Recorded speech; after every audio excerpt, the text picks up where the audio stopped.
KSU കേരളത്തിലെ സർവകലാശാലകളിൽ പടർന്നു പന്തലിക്കുകയാണ് സുഹൃത്തുക്കളെ, പടർന്നു പന്തലിക്കുകയാണ്.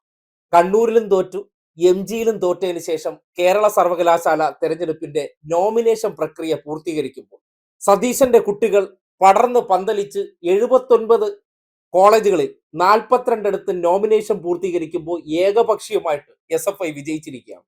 നോമിനേഷൻ കൊടുക്കാൻ വരെ സതീശന്റെ പെട്ടിയെടുപ്പുകാരനായിട്ടുള്ള അലോഷിയുടെ കുട്ടികൾ ഇല്ലാത്തൊരവസ്ഥ. ഒന്ന് ആലോചിക്കണേ. കേരളത്തിൽ ഞങ്ങളുടെ കുട്ടികൾ രണ്ടും കൽപ്പിച്ചാണെന്നൊക്കെ പ്രഖ്യാപിച്ചവരൊക്കെ ഇപ്പൊ വീടെത്തി.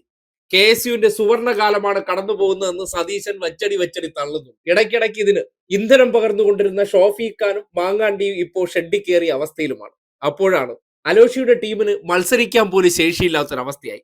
SFI സംസ്ഥാന പ്രസിഡന്റ് ആയിട്ടുള്ള M ശിവപ്രസാദ് ഇതിനെ സംബന്ധിച്ച് കഴിഞ്ഞ ദിവസം സോഷ്യൽ മീഡിയയിൽ ഒരു പോസ്റ്റ് ഇട്ടിരുന്നു. നിങ്ങൾ കേൾക്കണം.